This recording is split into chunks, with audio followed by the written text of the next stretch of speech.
Hello everyone, this is Abhinav Jha, Maths faculty at Ask IITians, and today we'll be discussing a really important chapter for class 12th, that is logarithms. Okay, so without wasting any time, let's proceed to that chapter and discuss it in brief. Okay everyone, so if we look at the chapter logarithm and talk about its weightage, so actually there's nothing like a chapter called logarithm in our syllabus because this is under basic mathematics and basic functions. So actually this chapter or particularly this topic can be merged with any other topic of mathematics and the question can be framed using logarithm. And that's why you would have seen that in the previous years, out of 30 questions in mathematics, at least 3 to 4 questions would come from logarithm or logarithm would be involved indirectly. So approximately, if you talk about the weightage of this particular chapter, so I would give it around 10% here and there. And we can tell that, okay, at least 3 out of 30 questions or around 3 questions out of 25 in the new pattern might be from logarithm. So that's a very large weightage and no one can leave these topic because this topic can be merged and the question can be framed from that particular topic also. So this weightage of 10% will hold for JEE mains as well as JEE advanced. Moreover, this topic is also used abundantly in chemistry and physics also. So if you have strong hold on this chapter, definitely some questions in physics or chemistry can be solved pretty easily as well. So all in all, around 10% of the questions in our school level, you can also say, because calculus is heavily loaded with logarithm, and similarly your olympiads, mains and advanced also cover fair bit of the concepts which are asked from logarithm chapter. Now what actually is log? Let's come to this point. So I've been telling logarithm from last 2 to 3 minutes, but what actually is logarithm?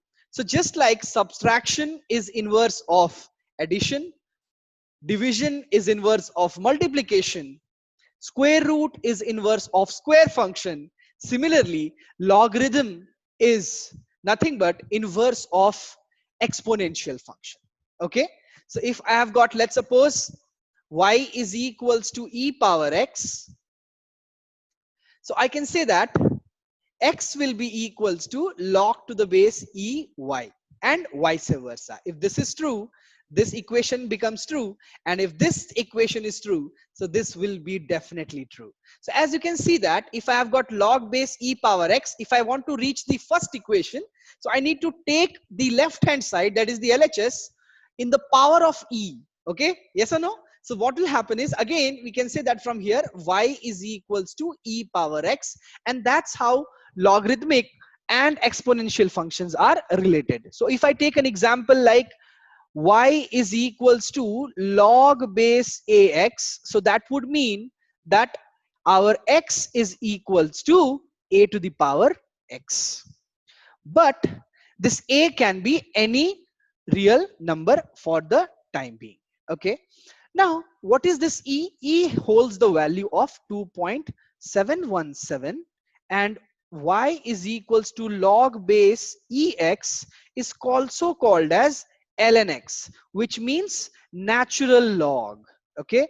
So in mathematics, most of the questions would be based on the natural log, and in chemistry we use base 10 a lot because our pH of any particular component can be nothing but negative logarithm of base 10 of H plus ion concentration, as you would have studied in chemistry. Similarly, as you can see from here, we can also write that H plus ion concentration will become log, which will go up and become 10 to the power minus pH. So that's where logarithm is involved, and in chemistry it is used in abundance, mostly in the chapter of pH. Okay guys, so let's actually understand the graphs and basic formations of log in depth just after this. Okay, everyone. Now, if we look at the graph of log x, it is like this. So you can see that it's a really complicated graph and we have to understand the minute details about it. So at the moment, let's take the base as E. Okay. So as I can say that now our base is, you see here, you can see that the approximate value has come around 2.72. As I told you, it is 2.717. So the graph would be actually like this. This is the graph of g of x. What is our y? So that is nothing but approximately log base ex.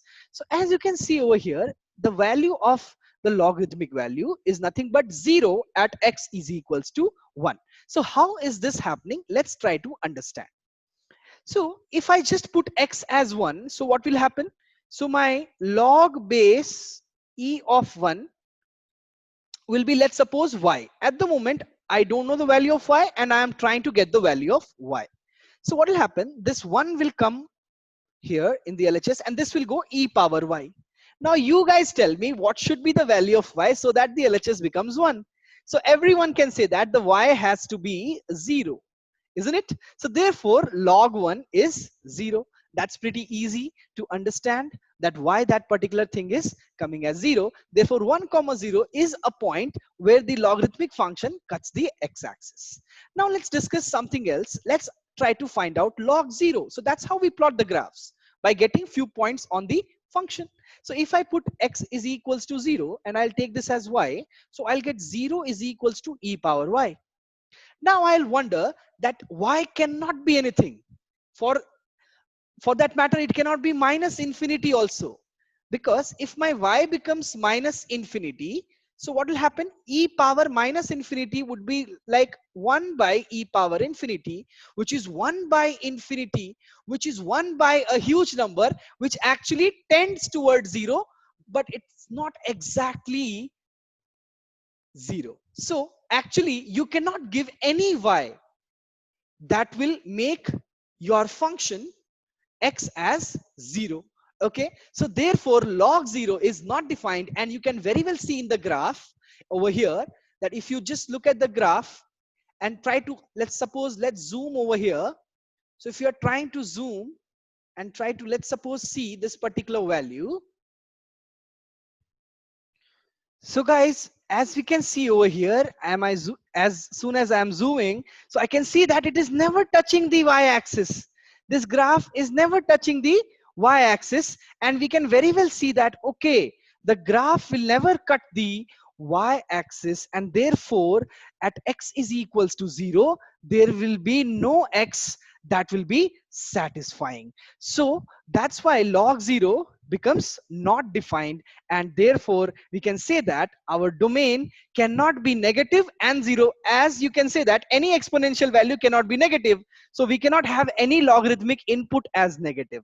So that's why domain of this function is x greater than 0.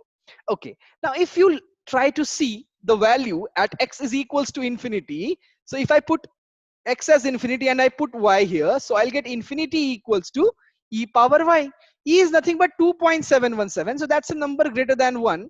So definitely that power infinity only I have to keep to get LHS as infinity.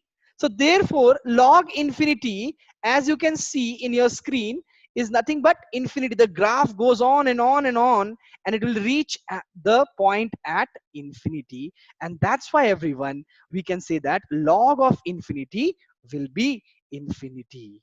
Now, what are the other things we can look over here? So if, let's suppose, my base changes to other values. So let's suppose if I have my base as 10, so I can see that the graph is actually shifting down.